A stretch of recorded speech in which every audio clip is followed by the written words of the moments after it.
The Full Exposure Podcast is made possible by Metro Health, University of Michigan Health, and Dr. Peter Hahn in appreciation for the contributions that artists and creative minds provide to our community.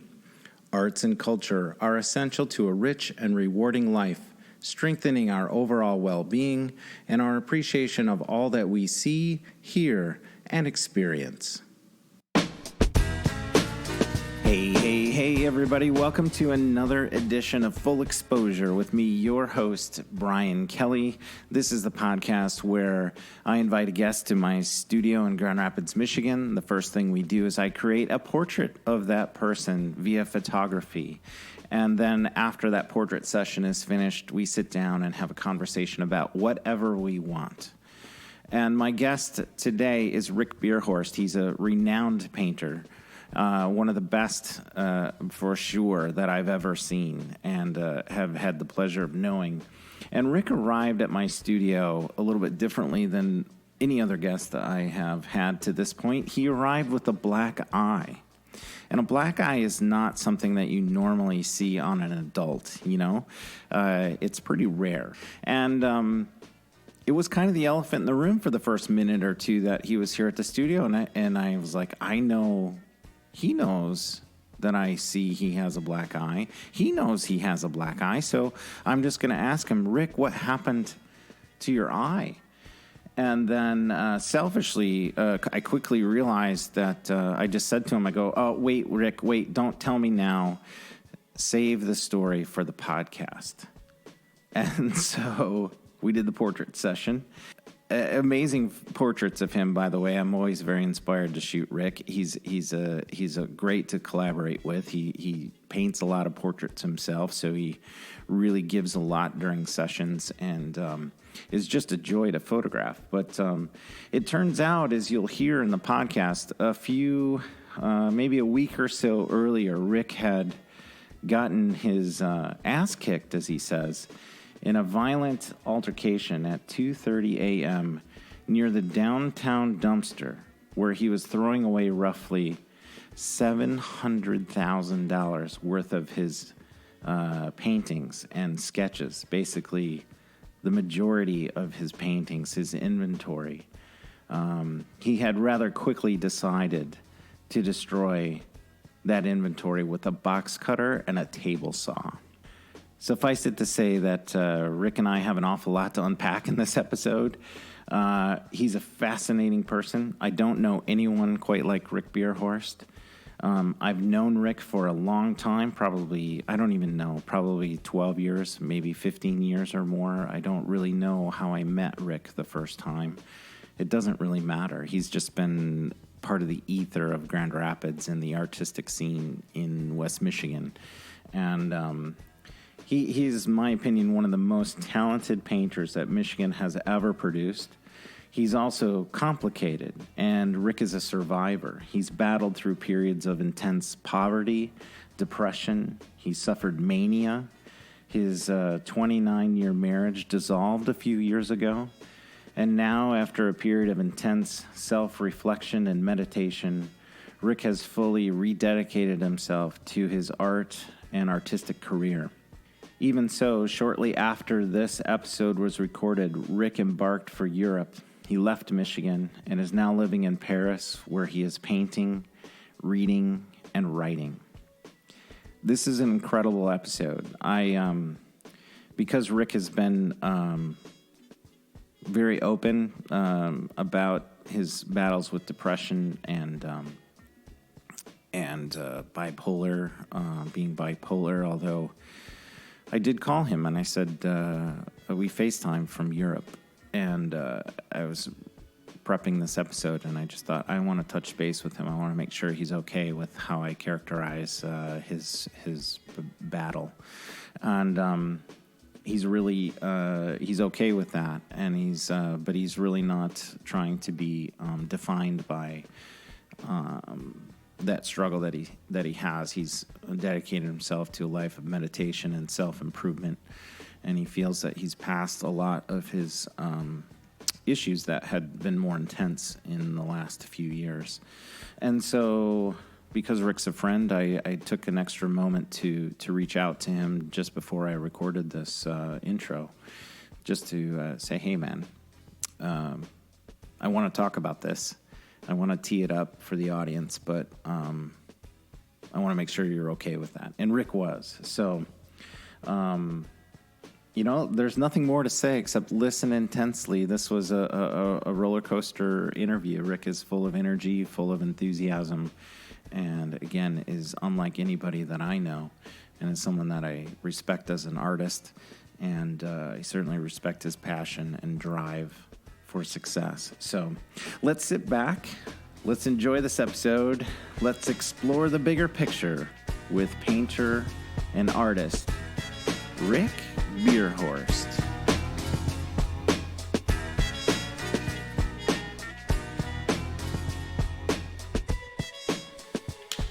All right. Well, Rick Beerhorst, thanks for coming in, man. You've been not hard to track down necessarily, but you've been out of country for a while. I have been, yeah. And then I heard you're leaving again soon, different country. Yeah. But let's start, we'll get to that. Okay. All right, so you arrived, and I didn't know what you would wear, but I was very anticipating. We've done some portraits in the past, and I've loved every one of them. There's something that you bring. I think because you're a portraitist, you understand and sort of intuitively what sort of mood or just your posturing that makes sense for photographs. And we've done some portraits in the past that I have really still look back on with great affection. Yeah. And but you arrived today. I didn't know what you would wear. Didn't know anything. Didn't ask. But you arrived wearing black, but also a black eye. Yes. So it's purplish now. Yeah, it was very yellow. It's interesting, we call them black eyes, but really purple yellow is more accurate. So what happened? Okay, well, a couple things. A lot of things led up to that black eye. There's a guy they used to call him the $50 million man. Now I think they call him the $50 billion man. Now they call him the $1 trillion man. His name is Dan Pena, and he's become kind of I would say sort of the ultra alpha male for the entrepreneurial crowd. Okay. And he's got this castle in Scotland, and he grew up in like East LA, and he was a bad boy. He's got this whole story about how he tried to kill his teacher in 4th grade and almost did, and his dad was a police officer and yada yada. Anyway, he's a tough guy, and he calls all the guys kids, and he calls them meatheads and cunts and candy asses. He uses that kind of language still today. Yeah, okay. And politically incorrect all the way. Yeah. And he's like, how many of you been in a fist fight, a street fight? None of you. That's the way he talks. Yeah. And so that got into my subconscious, right? So the other piece of this was I just destroyed about 90% of my art inventory. So we're talking maybe $750,000 worth of work I destroyed. And all right, we're gonna pin that and come back to that because I definitely want to talk to you about that. But let's go on with the story. But we're gonna pin on you destroying 90% of your art. Yeah, so I've got canvases, I've got painting on panels, and I toss what I can fit into the back of my 2001 Toyota Celica. And this is 2:30 in the morning on Division Street, which is a shithole neighborhood, right? So I'm back in, and I'm tossing stuff in a dumpster, and I hear this, hey, what are you putting in our dumpster, man? And I'm like, it's none of your fucking business what I'm putting in the dumpster.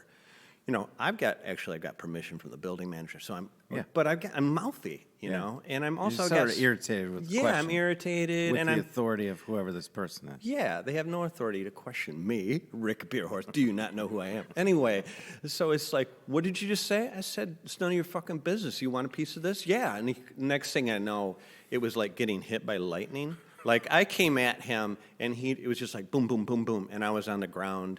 My glasses were gone, my hat was off, and I was bleeding. And I didn't know if my glasses were shoved into my eye or what, because it was just like, it was like getting hit by lightning. He was so fast. And then he got in the car, and they drove off. Drove with your car? No, with their car. They were in a car. Got it. My car's sitting there idling, and I was like, damn.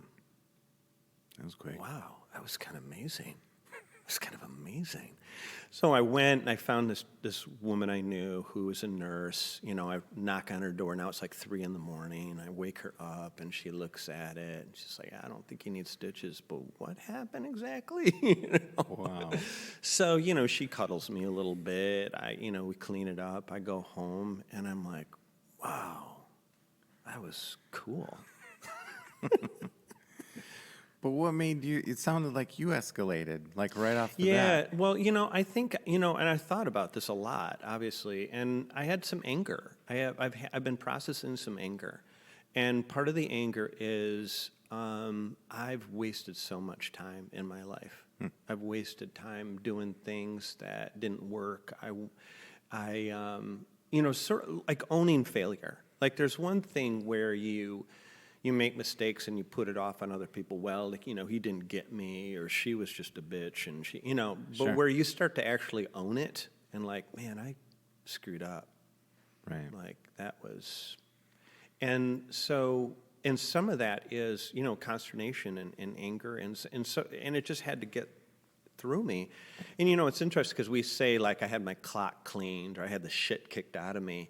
I felt like when I got off the pavement, it was like there was less shit in me. It's like I didn't do the dance with cancer, Right. like people I've known have, but it was like, yeah, like There's something shit is cathartic about it. Yeah, it was cathartic. It was, and yeah, I find that unusual in the best way, Rick. That's unusual. it's The unusual. mindset. But I used to pick fights when I was a kid. Yeah. From the time I was like 8 or 9 years old up until John Gleason did what that guy did that night. I was picking this fight with John, and we were in middle school. I think I was in 8th grade, and finally John, who was being patient with me, we were walking home, and then he just beat the crap out of me. And that was like the last fight I picked. And I've never been a good boxer. Right. And I was more like wrestle him down, Right. Yeah, go for the middle. And You'd be a great UFC fighter. yeah, I You think just get him to the mat. Yep. It's over. That's got to be my strategy. That's called the Beerhorst move. Yeah. Don't give him the Beerhorst, man. Could just hurt him.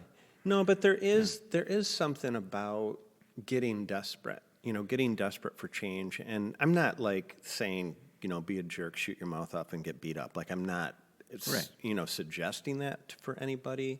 And I'm not going to do that again soon, I don't think.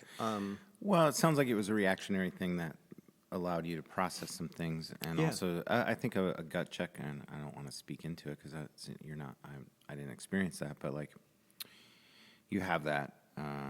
Okay, what just happened? Now you have to process what happened and why did I react that way? What's going on? Oh, I am actually angry about some things. I got some stuff brewing. Right.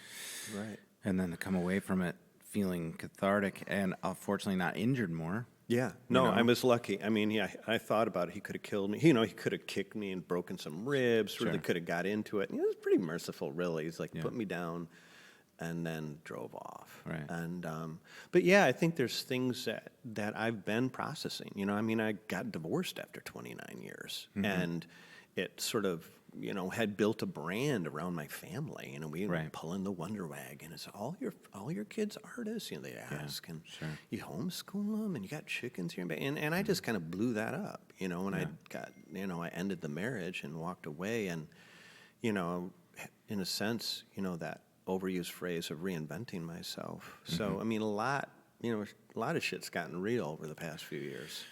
Yeah. I'm wondering through that process if you felt. You don't have to speak about it directly or anything, but just through that process of your marriage breaking up, and have you felt more isolated? Is it something that you needed to be isolated? Because you have a large family, you have a lot. How many kids? Do you have? Six kids, and the kids didn't go to school, so it was like a. I made jokes like we had created our own cult or something. But yeah, there was people around all the time, kids and visitors, and then people that would come and live with us, young creatives. And I loved it. I loved that. But I also, in a sense, kind of lost myself in that too. And so I've just finished a book called When the Heart Waits. And I can't remember the author's name, but she draws on this metaphor of the caterpillar spinning a chrysalis. Mm-hmm.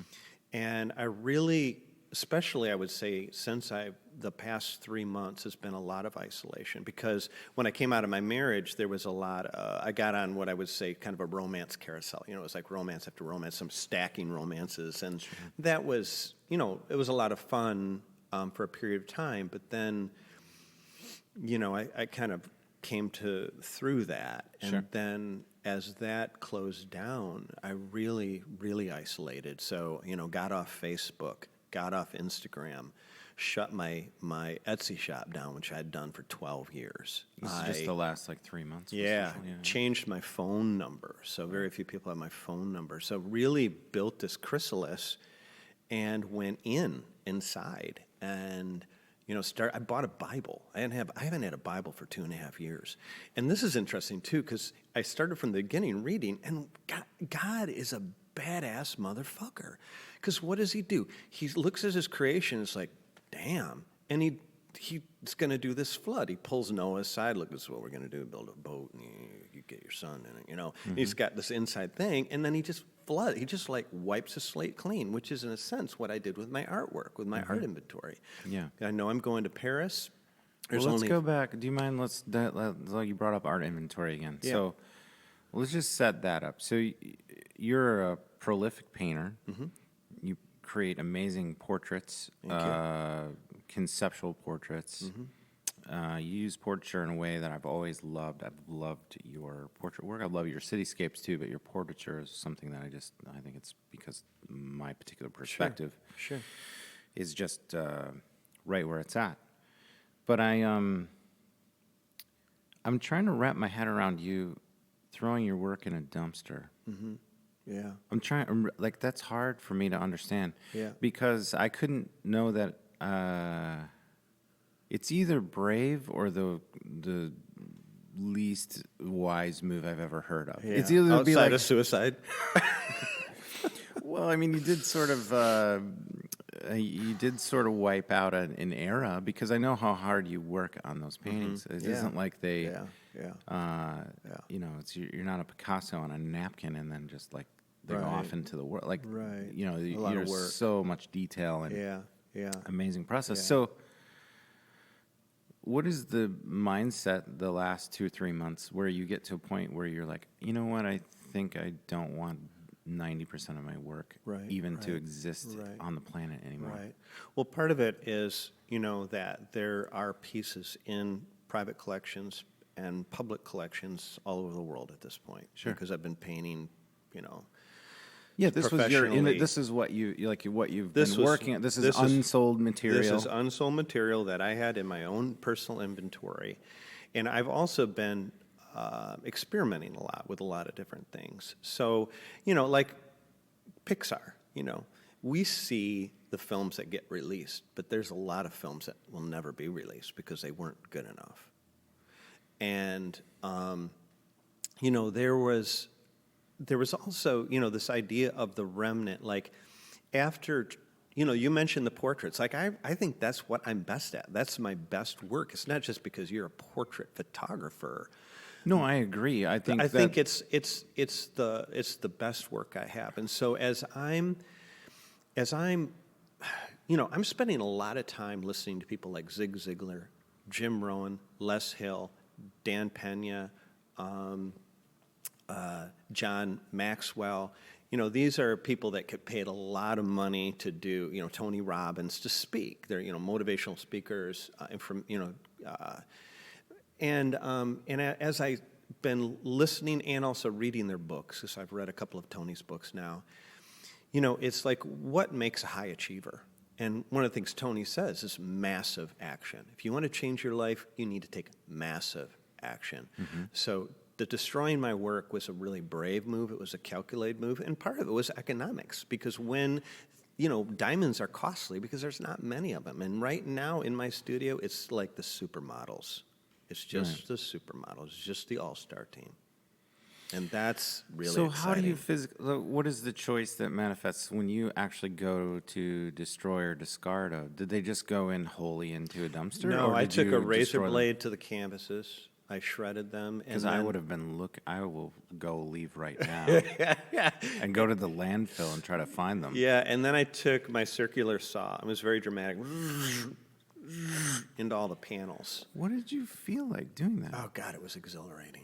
It was really, and that's why I think when I was actually pitching stuff, and he's like, "Hey, man, what are you doing?" I was just like, I had just, I was like, "You messing with me? You talking to me?" Right. I was like a mad mother gorilla. Right. It's like, you talking? I mean, yeah, I got the shit kicked out of me, but I was like ready to kill him. Right. Because it was like an altered state. That's amazing. But there was a famous photographer there was Edward Weston and his son Brett Weston, who was a prolific, very famous photographer himself. Amazing. Yeah. Okay. Shot 8x10 negatives. Wow. And he was living in Hawaii. And one night he had friends over and he got a barrel and he just one by one burned his negatives. Wow. And people were like, "What are you doing?" And it was later in his life. And I don't really know the exact reason why he did, but it was, I'm assuredly, there was something cathartic he was looking for. Or he felt like an imposter of some kind. Maybe because of his father. Living in his father's being shadow but, in some sense. So, okay, how do you decide, what makes you decide to keep or discard or destroy? It was really like, and I've been really practicing this because one of the things that high achievers do, people that are like the billionaire type people, is they don't like, should I? They're just like, yeah, buy it, do it, fire them. They're very decisive. They practice that. It's like an NBA player. It's like it becomes instinctual, and they practice that. It's that shooting from the hip. And I've been really working on that. I just booked a place in Germany this morning, and I was like, wow, I did that fast. I should have looked at all the different. It's just like, no, this is that bump. Make the decision quick.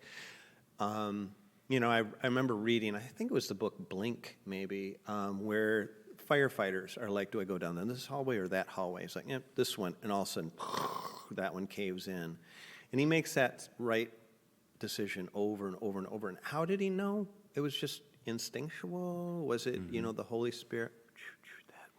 That one. Right. I mean, it depends how mystical you are. Right. But I just sort of like keep this one no, this one no. So just knowing your work, did you, because you were talking about being portraiture being what you're best at? Yeah.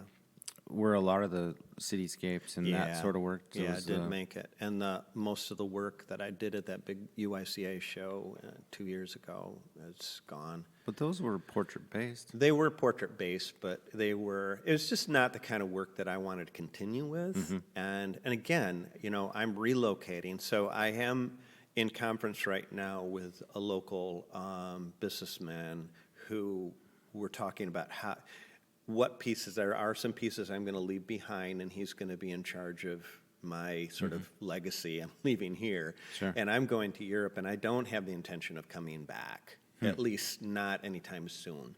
So when you say Europe, what does that define geography for Paris. you? So Paris. Paris. Yeah, I'm going have to Paris. Have you lived in Paris before? I have not. I've never been to France. Parlez-vous français un petit peu? Comment allez-vous? Okay, Rick. So let's just reset. You've destroyed your paintings. You got in a fist fight while you were throwing those in a dumpster. Someone confronted you about what are you doing with that dumpster. Yeah. And you came at him and got in a fight that you lost, but it was cathartic. Yes. And again, 90% of your inventory is in that dumpster of past art, unsold art. Then you've decided how to continue as an artist, focus more on portraiture, and now you're moving to France, but you've never been to France. No. You've never been to Paris. No. So this decisiveness is taking quite an active role. Like it's manifested itself, right? Yeah. So why Paris? I mean, obviously that's the great art city of artists. Well, in a sense, it was in the 1920s. You know those stories about when Hemingway and they were all young. I meant to in the romantic sort of sense of the arts. It's the place where this bohemian birthed all this stuff in the 19th and 20th century. Right. But what's interesting is it's queuing up to have that role again, to really be one of the most important art centers of the world. And I'm really excited about that. There's some really great things going on there. And, I spent 6 months of the last 12 in Germany, in Bavaria, southern Germany. And I really dig Germany, and I feel a certain comfortable factor. But when I thought of it, where do I want to be? Where do I really want to be? And as I was, looking at important art cities, Paris just, I could feel it's like that game, oh, you're getting cold, you're burning up now, and I just felt that. Yeah, I think a lot of people would be paralyzed by that idea, because if you're able to go to any city in the world and you are untethered from having to bring somebody, I don't know where I would choose. Actually, I do know what I would choose. Where would you choose? I would go to Madrid. Okay. Yeah. But and I would visit that's different than I can go visit there. But that's a place I've been and I know very, very, very well. Okay. So to pull and go to okay, I'm going to move to New Delhi. Yeah. Or whatever. Or Tokyo. Well, one of the things I did learn about being married all that time, and I'm not a quitter, it was 29 years to make that work. And there was a time it did work, I would say. But there's something about commitment. There's something about marrying an idea or a place where because as you get older, that you're going to have shitty days. You're going to have where it's man, I hate this place, or I hate this person. They're driving me crazy. Sure. But it's that commitment that you made where it's I pounded my tent stakes in here, and this is a rough day, but we're going to get through this, and we're going to get to something better on the other side. And so I made that commitment to this city that I've never been to, which it's a leap of faith. So I'm so fascinated with this process. So where do you know where you're going to live yet in the city? Or Well, I have. I already. I paid for a place, Airbnb. I couldn't tell you the address, but it's pretty central and it's close to the Seine. And it's a really nice neighborhood. So it's a beautiful apartment. So I kind of shot the moon here and got a nice place, not just a cheapo place. Right. Well, I'd never been to Paris until this spring, and I went with my daughter Hannah. We went on a little trip. We went to Paris for 2 quick days, and then we went down to Madrid for 9. And I was blown away by Paris. That is a place that you hear about your whole life. People say it's amazing. Yeah. And I've had places where I've gone in the world sometimes where it's sort of built up in your mind before you get there. And you're like, well, I don't, really? Is it that good? Paris was that great times even more for me. Wow. The architecture. Yeah. The light. You're going to love the light, dude. Yeah. I mean, well, that's a and cliche. the museums, the art that's in the museums there. So here I go to the Graham, and, with all due respect, it's a very humble permanent collection. Yeah. Very humble. Yeah. And, to have access to the Louvre. Oh my gosh. That's because, to be honest with you, at this point, I want to up my game. My goal is just before I shut my Etsy shop down, and I shut it down where I was in the top 10% out of 1.9 million sellers. So, I was winning when I shut it down, but it was time to shut it down. But my last sale was to a man who's battling 4-stage cancer, stage 4 cancer. And do you think that's an odd time in your life to collect art? Maybe, and I don't really know exactly. I'm not making a judgment. I'm just saying, I don't know if I had stage 4 cancer, buying a painting would be high on my list. Well, I wanted to cure him with that painting. That was my goal, to, save his life with that painting. I believe, like firmly, 100%, that God called me to be a painter. And there was a time I was at Marywood. I was doing an icon painting retreat. It was the first or second day, and we would be there all day, 8 hours. And so we would have lunch together. And I'm on the way to the cafeteria. I'm talking to this dude a priest named Father Rock, who was a priest in Sparta. And we're walking down the hallway to the cafeteria, and there was paintings that Peter, who was leading the retreat, had brought samples of his work. And I see this painting of Mary cradling Jesus, and he's dead in his grave, linens. Mm-hmm. And I see this painting, and it was like this big camera shutter opens up just for a second, and I got hit. Like, I just started weeping, immediately. It wasn't gradual. It was immediately, almost like getting that black eye in a different way. Sure. I almost fell because my knees went weak. And Father Rock kind of gave me space, and I pulled myself together. I sat my butt down in a little enclosed garden, and I was like, what in the fuck just happened to me? What was that? Mm-hmm. And I didn't hear a voice, but I feel like God's been answering that. That became a reference point, and it was, Rick, this isn't about you making decoration. Mm-hmm. This is about you making the wardrobe and the line in which the wardrobe. You're making the wardrobe. You're making the ring in the Tolkien. This is a mystic portal. So when people take my painting into their home, it's the Trojan horse. And in the middle of the night, the soldiers come out. Mm-hmm. It's not just a decoration. This is to save your life. And for me to take it to that level, it's going to take everything I've got. So that's why I stopped doing music. That's why I got rid of the lion's share of my work, because it's like, okay, we've got 400 girls in here. Mm-hmm. Which ones are the supermodels? I'm sorry. My best friend right now is Wilson. It's a basketball. Today I shot 36% out of 100. 36 baskets, swishes, not the backboard. And I love Wilson because Wilson doesn't mess around. Doesn't I'm going to go in to make you feel good. It's either in or out. Right. And that's what I want in my life right now. Where do you play basketball, Rick? In the basketball court in Hartside Park, which is just a 5-minute walk from my apartment. All right. And I just shoot free throws. That's all I do. Last question. Yeah. About your art, and I'll move on about the art you destroyed. Oh my gosh. Why not just lock that in a storage bin and decide later? That's such a again, maybe the answer is the same. But I guess my question is, the only option for you was to destroy it. So you didn't think about well, what if I just locked it away and never looked at it? Yeah, I thought of it. Another way of thinking it out besides Noah's Ark is Cortez. The story of Cortez, the ship. They land on the shore, and then he puts a torch to the ship, and all the sailors are watching it burn, and they realize, oh my God, it's just going forward from here. There's no going back. So that was a way for me to say we're going forward. I mean, it was dramatic. And, 5 years from now, maybe I'll be, is that is that a good thing to do?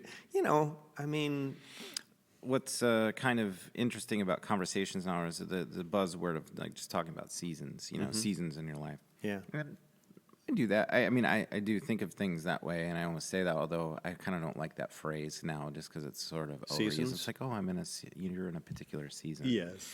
And I don't know what it is about that. It resonates with me, but I also dislike the term. Not for what it represents or anything, because I'm on board with, you're in a period, but, I think you just... Now, as I'm listening to your explanation of why you would destroy your artwork, vast majority of it is, that's work I created within a specific time. Mm-hmm. It's gone. I'm going to make lots more. Mm-hmm. I've got my foot is through the floor on the accelerator to do something bold. Exactly. And grow and expand. Yeah. Yeah. So, with all that you've been through in the last 10 years, how does that inform your work now? How are you painting portraits? Yeah, it's a great question. And I think I've been thinking about Thomas Edison because, Thomas Edison didn't it's my bedtime, 10 o'clock, and then wake up at Tom He slept when he was tired. And then he worked feverishly. And then when he got tired, he just slept wherever he was. Elon Musk, he sleeps on couches, man. Isn't it like some beautiful king size? He sleeps on couches, like one of the richest dudes in the world. And so, you know, what I'm doing now is I took a hard look at, like, Rick, what do you do best? And it is these odd sort of enigmatic portraits that imply this sort of narrative, but we're not quite sure. And there's kind of something sexual, but it's understated, which makes it even a little bit kinkier, you know, and or puritanical. And It's puritanical and kinky. yes, at the same time. I know. Holy Is that cow. possible? I think that's you in a sense. It is me. It is It you. is me. Okay. So right now, like Thomas Edison, what I learned about him was that he kept perfecting things. It wasn't like, I'm going to just do the light bulb, or, you know, he perfected the telegraph. He perfected the light. You know, he kept at it and to make this perfect. And so right now what I'm doing down is really, I like brought it down to a laser point. And I've got 4 8x10 gold leaf frames with 8 8x10 panels slip in there. And that's all that's going to Paris are these 8x10 paintings. And I keep working on them, making as good as I can make them. And then I go back and spending this kind of time of, you know, I want to paint the Mona Lisa, you know. That's what I want to do. And so it is this sort of like, kind of, yeah, I feel like I'm cutting a diamond. That's kind of where I'm at now. It's like cutting diamonds, where there's this Edward Hopper, who I love. I don't know if you're familiar with him, but one of the things they say about Hopper towards the end is he spent a lot more time just looking, thinking, than painting. Yeah. Do you like Andrew Wyeth? Yeah, of course. Yeah. He's my favorite painter. I was just Really? in Maine, Yeah. where he worked, lived his whole life. But there was something so palpable in how he reflected that particular region of the country. Oh, yeah. In the color palette and the brownish, creamy tones that he used on painting. But how he painted people that were just in these small Maine towns, that he encountered neighbors, workers that came to his home. It was amazing. Yeah, he had an incredible seen that- level of skill. Have you seen that documentary about him on? No. It's on Amazon Prime. You know, should watch it. his father was a famous illustrator, N.C. Wyeth. Yeah. And so it was a whole, and then Jamie Wyeth, his son, who did this famous portrait of Andy Warhol. So it was like a whole family kind of dynasty there. Yeah. But Andrew, for me, was much different. I mean, he had his own voice. I think he became so prolific and famous and wealthy, but didn't change in that. Like, he still lived there. But Yeah. my point was, bringing him up was just his portraits resonate with me, and my favorite painting in the world is Christina's World. Oh, yeah. And that's one that buckled me. Just going back to what you said earlier Yeah. about seeing that at St. Mary or Marywood. That was one that I saw that at MoMA. Well, I knew it from textbooks, but Right. I hadn't seen it in person. Right, And I turned the corner at MoMA. It's in this unassuming like hallway right. down at the end. It almost looks like you're going to go to a fire exit. Like it's just there, nothing else grand around it. And it just broke me down right there in New York City at MoMA in the corner. I was like, oh, it was amazing. You know, she's crippled, right? Yeah, well, that's why it spoke to me, you know, so right. that's why it broke me. But Right. but that was great. That was cathartic, and I also knew the power. Like, you don't often encounter that. So you had that experience. I've had experiences where, you know, you're one way up your whole life up to 1 second, or, you know, up to that moment, you're Yeah. one way, and then Yeah. something happens, and then after that, you're like, another portal opens. Yeah, yeah, you're just changed, and that's a really interesting thing, how you can change in an instant, in a sense, because we don't think of it like that, because most of our, you know, experience is, you know, these little incremental things, like, you know, me getting better at shooting those baskets. I started off at about 6 to 7%. Yeah. This morning when I shot 36, my record is 38%. That's getting towards NBA I mean, my goal. I mean, you gotta hit pause on that. Wilt Chamberlain, the worst free thrower. I think his average was 54%. But he wasn't put on a court to shoot free throws. He was put on the court to dominate the center and dunk. And you know about basketball. I don't really know about basketball, but I do know if you keep. This is the thing I think for me is, I've never been that interested in professional sports, but as I look at high achievers and I start to study like how does really uber successful people become that? Yeah. There's this level of self-discipline and determination and grit, right, and a focus. Without question, yeah, I think that defines anybody. That's why like even comics come out of this chaos. You know, they process it that way. Painters come out of that. Actors, actresses somehow have something in them that is so deep and sort of undescribable that it manifests itself in these amazing performances, whether it's paint on canvas or sculpture or but well, like the tragedy of Jim Carrey's family ending up homeless, you know, and his dad a failed accountant, you know. I mean, that became his, thing to overcome, which became the engine, I'm guessing, of his, in a sense, what brought him to the level that we know and love. Yeah, and being weird and isolated, and that he could work for hours in a mirror on faces and impressions as a 15, 16-year-old, 18-year-old. Yeah, it's amazing. I don't want that. I don't want the pain. I want the brilliance, but I don't want the pain. You've already had the pain, Brian. You've had the pain. You've had the pain. I know your story. Oh, I think everybody has. Yeah, I think, but, I think starting to make friends with it in a way, not in a sadomasochistic way, like, oh, that was fun, I'm going to go shoot No, you don't want more, but there's something that tempers you and makes you stronger. Right. I mean, part of my painting process is sanding and using steel wool. And this is even like when it's starting to look finished, like the painting is getting into that jewel quality, and I'll take the sandpaper or razor blades and scrape through it, and it, somebody's sitting next to me be like, oh my God, like you just ruined it. It's like, hold on. Yeah. And I feel like for me, that's the metaphor of what we're talking about in terms of the suffering of hardship, trials. I mean, that's going to happen anyway. Why not make it work for you? No, I 100% agree. I think I've said it a couple times on this podcast because it's happened to me and it's happened to people in my family, and it's like, but it doesn't matter who you are, where you come from. Life doesn't care how much money you have, success. Yeah.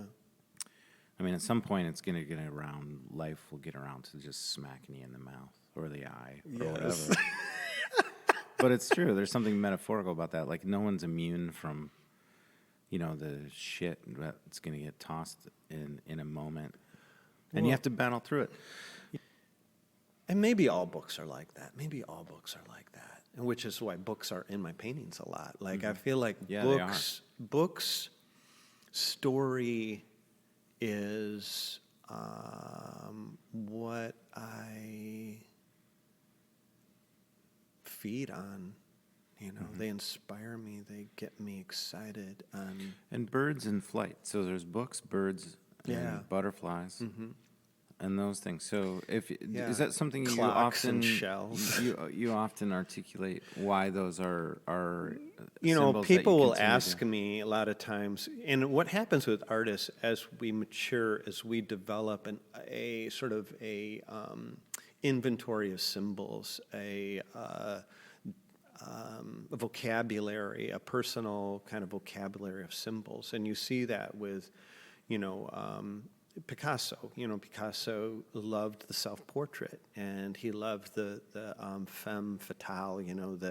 His girlfriends that became his muses, and those were things he kept returning to over and over because that was part of his language of how he expressed himself to the world. And so, for me, the girl with the book open, that book open is like just right now I have this painting that's like almost too sexy, and it's a woman and she's got the conch shell and it's pink and it looks like her opening, right? Her vaginal opening, and it's actually quoting a it's from a photograph, and I can't remember the photographer right now, but I mean, I appropriated her photograph and I turned it into a painting because it was such a powerful image of the shell in front of her face because, you know, the shell, and I even bought an expensive pearl, $186 for this pearl from a jewelry store. So I could put it, I got an oyster at the downtown market, opened the oyster,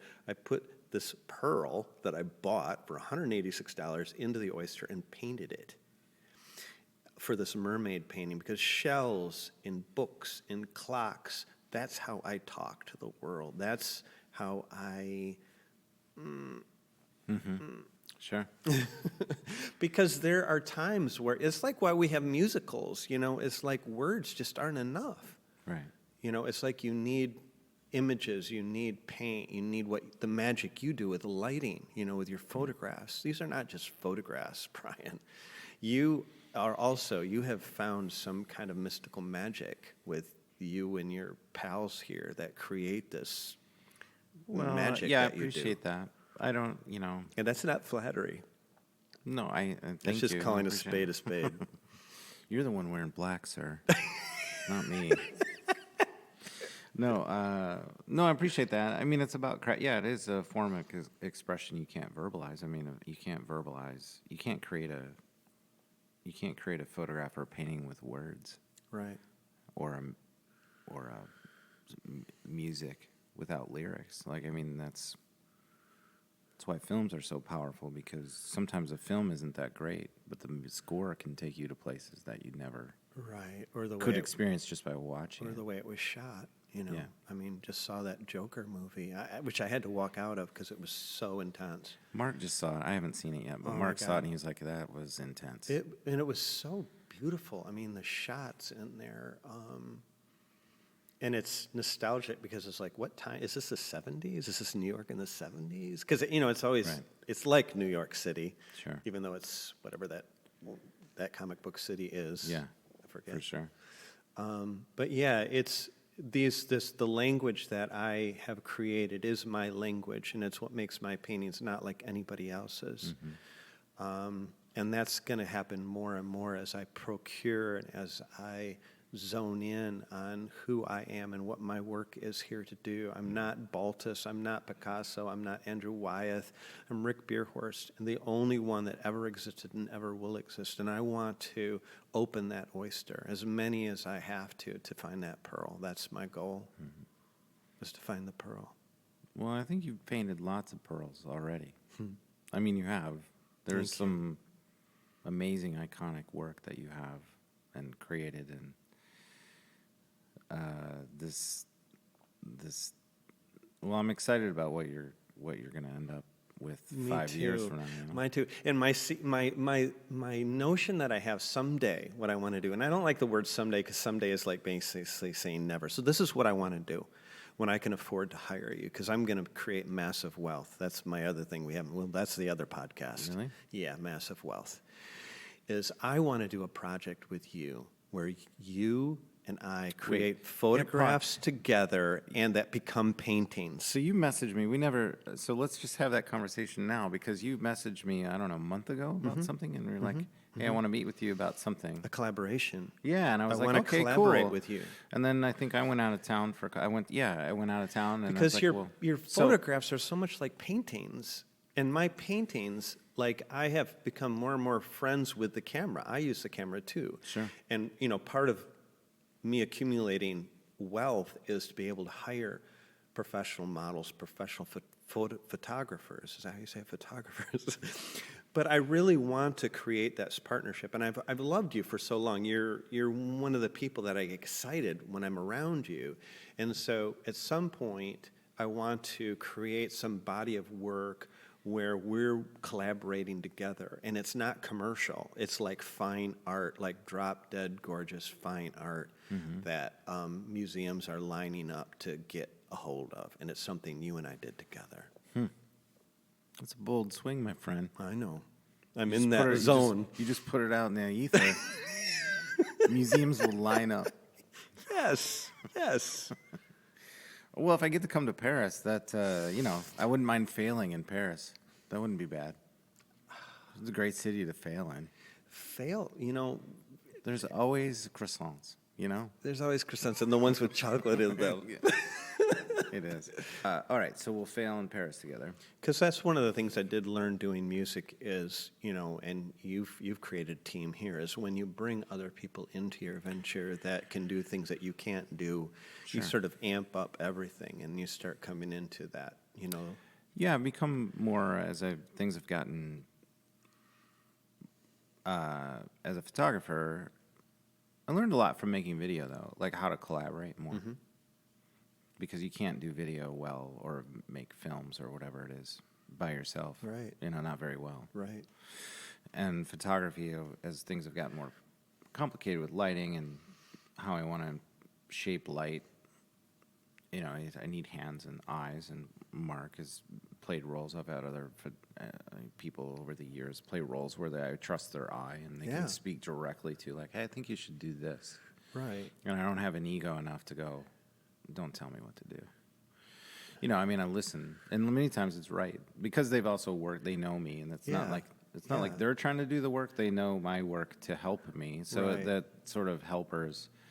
I hate that word, but that generosity of saying, okay, I think I can help this person who's already quite accomplished at what they're doing. If I'm seeing something that might even make it better, and give that. So there's that exchange of humility. Well, I tell people, this is one of the things I found myself saying repeatedly is, imagine that day that Paul McCartney and John Lennon met. It's like, hey, you're listening to Chuck Berry too? He sees that record under his, or however it came down. Yeah. And they didn't know they were going to change the world. They didn't know people are going to be still covering and singing those songs 50, 60 years later.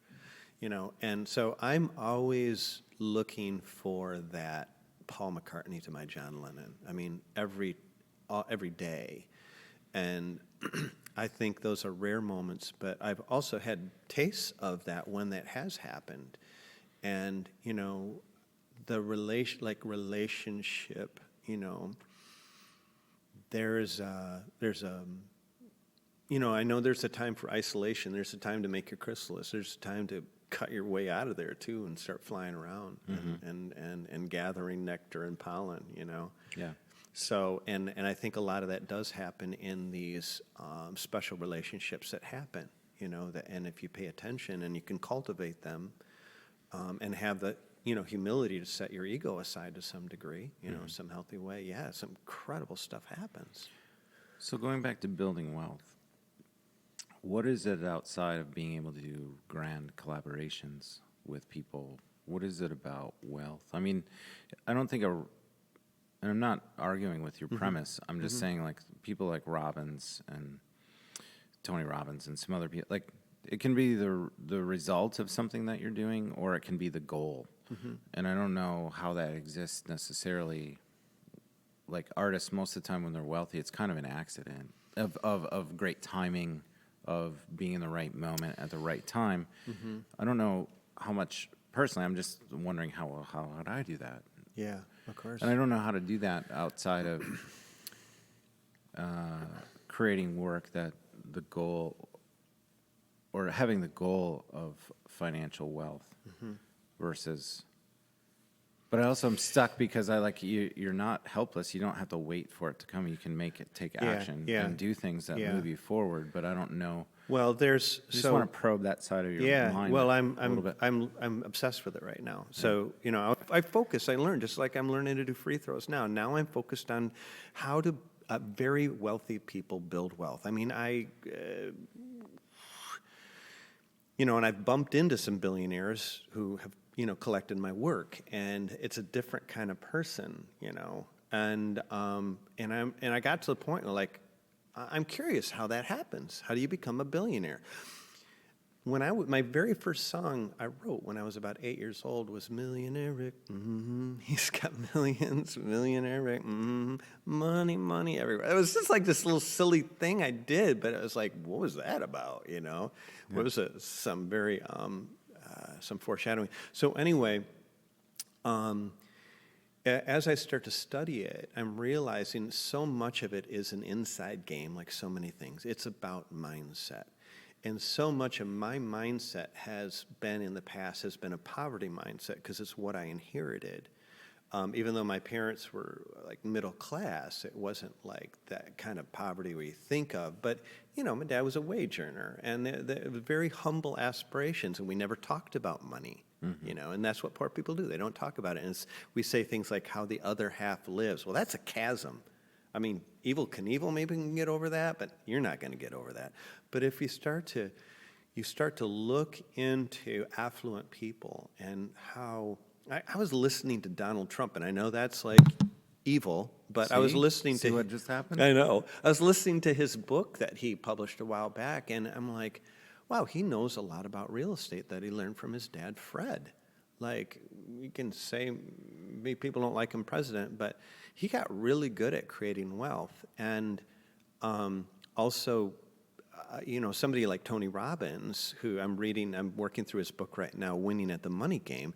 Tony has accumulated a lot of really wise experience. He's got a lot of experience about now he flies around his own planes, and he owns multiple homes, but he's incredibly generous, and he's helping a lot of people. So for me, you know, who 14 years ago, I was in a dumpster behind Aldi's to feed those 6 kids. And I was in that dumpster, and I'm like coming home smelling like garbage. And I got to a point where it's like, what in the world am I doing? Like, how did I end up here? And I just decided I never wanted to be a dumpster again. I hired my first coach.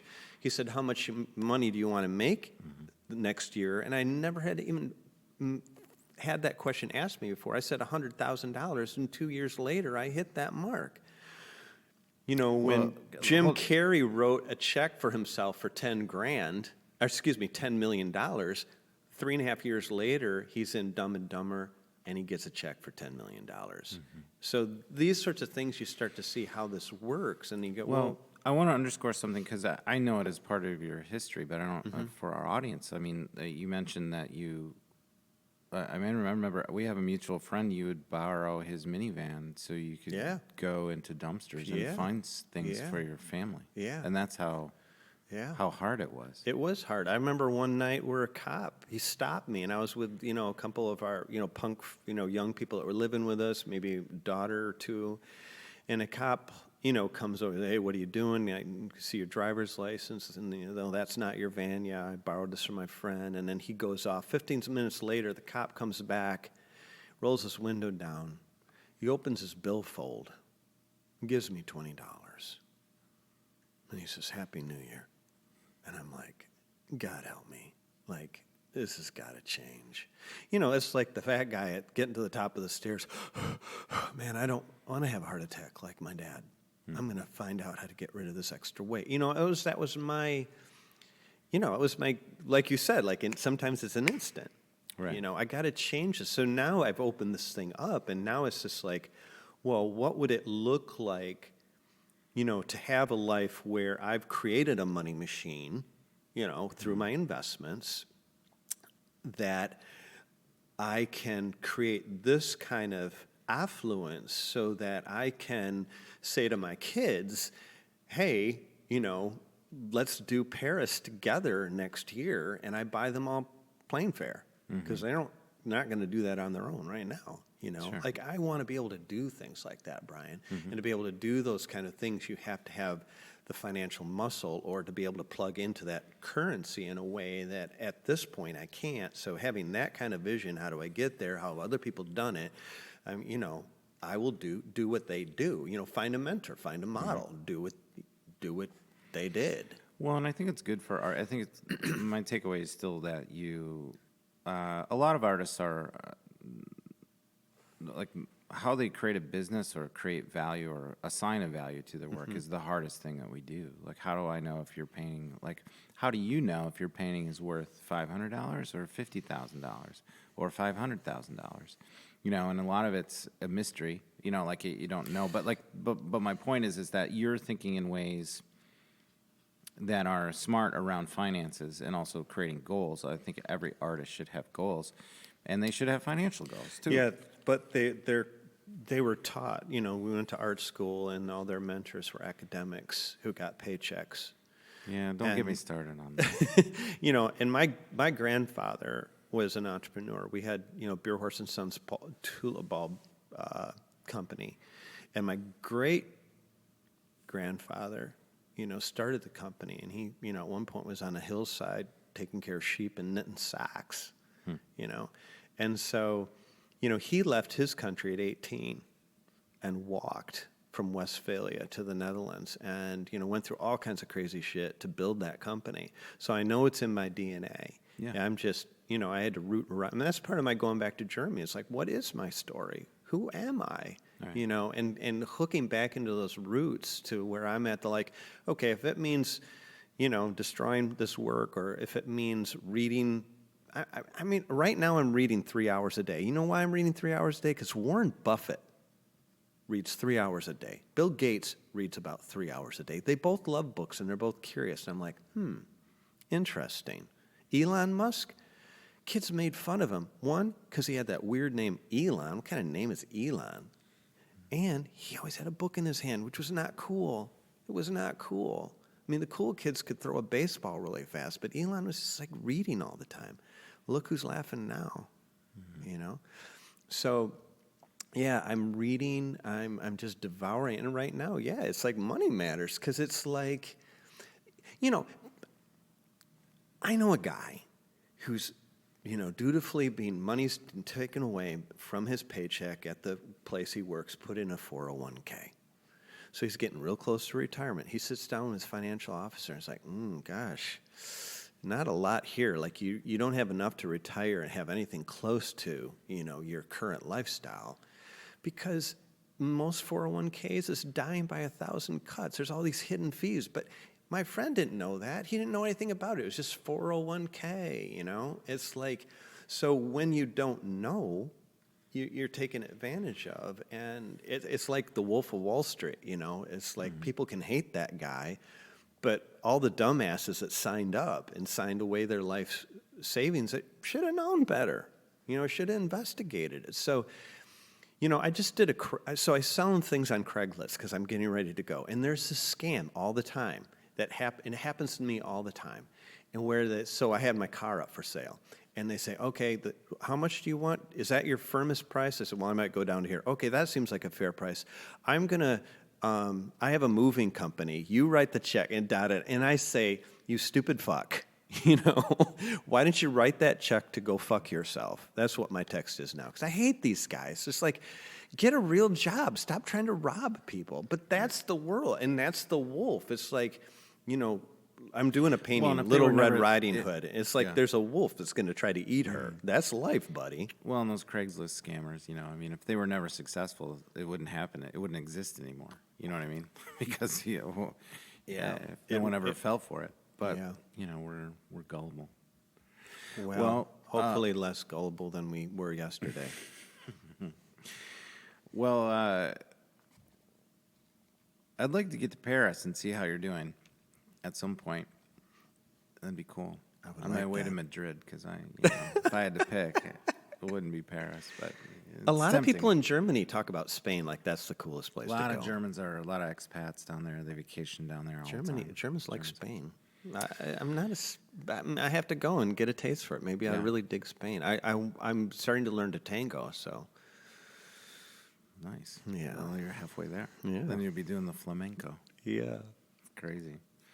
Well, thanks for coming in. Was there anything that we didn't cover that you thought we would talk about or wanted to talk about? I have no idea. We didn't talk about it. We didn't tee up anything in terms of I love this conversation. I like you. I like what you're doing. And, I'm so honored to be, one of your guests, and I can't wait to see. I'm so choked up. I'm actually coughing. I can't wait to see what you edit this down to. Well, there'll be a lot of editing. Videos will have to be excerpted, but the audio is going to go up pretty much as it is. Okay. But I love your work. I look at it a lot, and it helps me. It helps me think about portraiture differently, and I admire your focus right now. So I've always been cheering you on, and hoping for that ultimate success. Will you ever be satisfied, either with your work? Here's a great artist question. Before we put it out, before we put the the candle out on this conversation. Are you ever going to be satisfied with your work as an artist? There's an interesting thing that and this has been happening for years. So it's, when I'm starting a piece and I'm working on it, and it's the beginning, and it doesn't look that good, because my paintings happen in stages. And that's a hard place to be, where it just looks kind of shitty and uncooked. It's like bread taken out of the oven too soon. But then there's this place where I find myself looking at the painting, and then I go to brush my teeth, and I want to go back and take another look. And then all of a sudden, I realize I've been staring at this painting for maybe 15 to 20 minutes, just staring. It's got me. Mm-hmm. I heard once an artist say, it's kind of like those hobos where they're running alongside the train, and the doors open, and then they finally jump on, and now they're not running anymore. It's just they're riding. They're mm-hmm. in the boxcar, and it's taking them. That happens, and it happens enough times to keep me going. So the answer is, yeah, I get satisfied. I get, it's fleeting, but there are moments, Yeah. I feel the same. I don't want to ever get to a point where I'm repeating things over and over. I mean, there's still all kinds of doubt in terms of well, this is a whole nother, we'll have to pause that for part 2, but it's it's such a, being an artist is very much you saying what you do is important. People should take it in and do that. And so that's hard for me to wrap around that in terms of what I do is important or whatever. I think what I do is well executed, but I don't ever get satisfied from okay, that's there's always another level of creativity and surprise that I want to, we did our shoot today. I've never shot anybody quite like we did today, and I'm excited to share them on our Brian, portrait. To be honest with you, I think, and I'm not fucking with you right now, I think you're just getting started. I appreciate that. Getting No, I feel started. that way. That's my point. Is I think you feel that now. I do. You're, how old are you now? 59. 59. So to have this energy around this and know that you've burned the ship on the shore and you're gonna, you know what I mean? To pull that out again is amazing to see. And I also feel that way. I don't feel like I'm really hungry. There's and motivated. a great story about Diego Rivera where his plasterer, so he's doing fresco. And when you're doing fresco, you got a team of plasterers, and you've got a window, because that plaster gets too dry, you can't paint on it anymore. It's wet, and you're doing the fresco. So they've got it's all ready. So they go tell the master, it's ready. And Diego goes, yeah, I'll be there. And he's reading the funny papers. He loved cartoons. Mm-hmm. An hour, 2 hours go by, and they're getting nervous. It's hey, it's ready. Yeah, I'll be there. And then now it's that window of him to work on it. And that means if it's too dry, that means they're going to have to hack it all out, a lot of elbow grease, and start all over again. And finally, this master plaster's almost in tears. Diego, why do you do this to us? He says, because it's too easy. It's too easy.